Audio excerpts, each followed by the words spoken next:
The almost unbelievable story about this Norwegian frigate that got mysteriously rammed by a tanker a week or so ago just got a whole lot more mysterious. Because now, apparently, there was a U.S. officer aboard. And there also was a part of this story that I wanted to cover, but I thought maybe I shouldn't, but now I'm going to. It has to do with how they handled this in the days right after it happened. You see, not only is this is Norwegian newspaper covering this here, the Stavanger Aftenblad, I think it's called. I'll go ahead and link it. But not only is it being covered there, it's being covered on Info Defensa as well. U.S. official among those investigated for the sinking of the Helgenstad. Now, what I was talking about is I thought it was very odd when you look at the series of pictures why they flipped it over. See, this is how it was run aground. The story was this, that they, for whatever reason, got hit on their starboard side. The crew had the presence of mind to beat feet for the nearest shore and ground it before it sank. And as you can see, you have this giant gaping hole in the right-hand side. And of course, it shows ripping and tearing, unlike that of the other collisions with the McCain and the Fitz.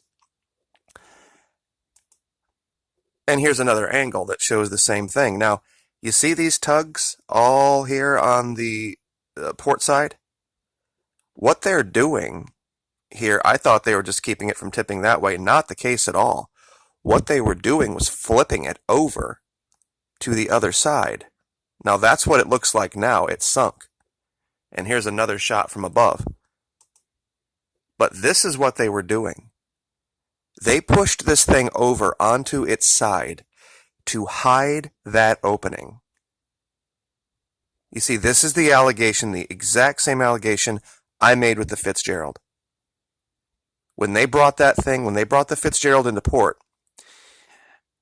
it made it all the way from the collision location with the help of a tugboat to its regular port side, its dock. Then, without telling anybody, without revealing that it was going on, after they'd went down, they retrieved the bodies, they sent down secret underwater welding teams. And people at the time thought that was very, very suspicious. This is from 23 June. This article came out. So this is a full week later. People were talking about how this could very well have possibly been an intentional strike. I wasn't alone at that time. I became alone very quick once the powers that be got their tentacles around it, but another story from another day. They sent down these secret underwater welding teams to cover the damage to the Fitzgerald. And then once that was done, then they brought it over to dry dock, drained out the water, and all we saw was this giant patch. I covered this in another video. Well, they're doing the same thing here. They pushed this thing over on its side because you could see the opening. So here you would think, okay, they've got it over, it's going to be fine, it's not going to sink, right? Well, I think what they realized is that there's no way we're going to be able to move this ship or fix this ship without flipping this thing back over and revealing that open, giant, gaping gash. And people have asked, well, why wouldn't they just hang some kind of a tarp over it? Because that would be revealing the idea that there's something down there they don't want the public to see. They can't draw attention to it. So now, not only have they covered everything up, they've also destroyed probably all of the electronic evidence. Because salt water and this stuff just doesn't mix. they've done all sorts of more damage to this ship now by allowing it to sink. And this whole idea of a cable snapping is crap. It is just, it's garbage. There's no freaking way that a ship like this would have just snapped, that they didn't know what they were doing, that they didn't realize the weight of the ship or what it was able. I mean, they had this thing up on the rocks. They could have brought down heavy lift ships that could have probably just lifted. This is not, it's a big ship, but it's not that big. I mean, they had the situation in hand. And I do not think for 1 minute the idea that a U.S. official being investigated and this ship now being completely out of the eye of the public, away from cameras, is any coincidence. I'm just not going to buy it. The Norwegians are a seafaring culture. They are a seafaring nation. They have been for thousands of years, really. This is what they do well. They don't do this, not that our sailors are bad or horrible or worse, just saying this is, the pride of Nordic cultures. There's allegation that it was Norwegians or those cultures, Slavic cultures, that had originally discovered North America or arrived in North America far ahead of Columbus, far ahead of anyone else, because of their ability to navigate the sea. That they wouldn't be able to say, this is just ridiculous. They have the thing up on the rocks. It's not sunk. They have ships and assets on site. Sorry, I should have gotten these pictures bigger. And all of a sudden now everything is out of sight, sunk underwater, and we have a U.S. official being investigated. I know they're saying it was just some exchange officer, but they also didn't tell the public, and we revealed it here on the channel, that the NSA was aboard the Fitzgerald. And I'm sure there's a lot of people down in the comments that remember those videos. I had to actually take one of them down because I got a nasty letter from CNN because it was Brooke Baldwin that was interviewing the father. And the father revealed in the interview that his son, one of those that had perished, had interned with the NSA for 2 years. And he was one of those that unfortunately lost their life aboard the Fitzgerald.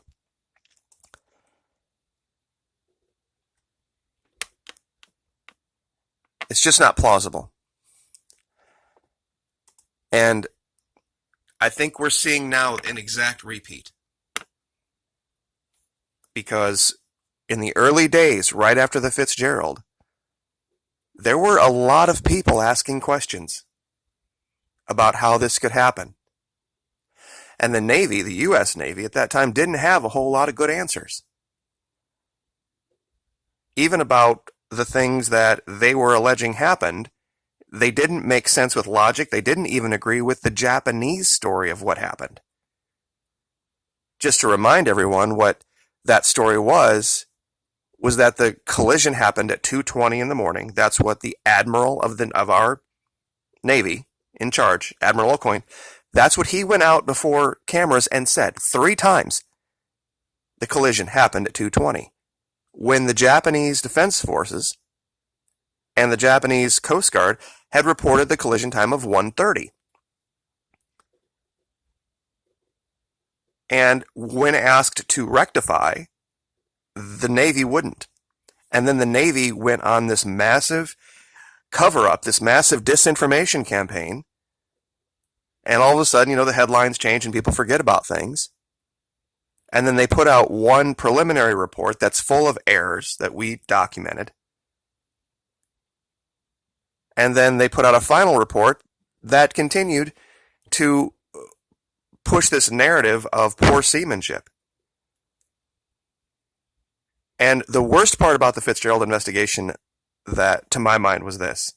There were a lot of people with a lot of presence in the media, alternative media, that were looking into this.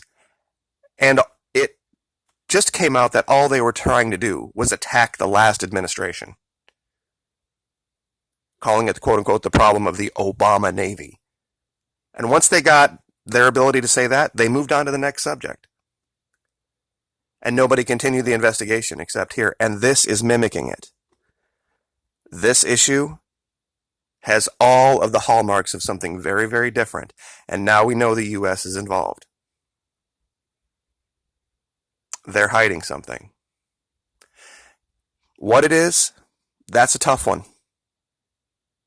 But that they allowed a ship like this just to sink beyond the waves where no one could possibly get a picture, I'll bet you anything they are going to, in the next month or two, send down divers to retrieve certain things.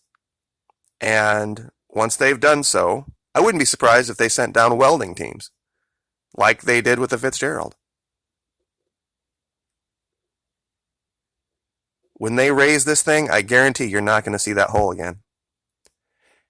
One way or the other, they're going to cover it up, or they're just going to not allow cameras, one of the two. They'll probably do it at night. This dawned on me. They will probably do it at night. They'll pull this thing up.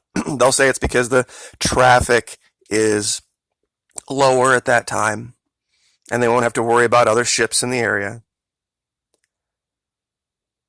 And they will. They will absolutely do this in a way that no one is going to get a really good, clear picture of what's behind that giant gaping hole on the starboard side of the ship. Just like they did with the Fitz. Anyway, we will leave it there. Hope everyone is having a happy Thanksgiving. Like, share, subscribe. We'll see you next time. Thank you.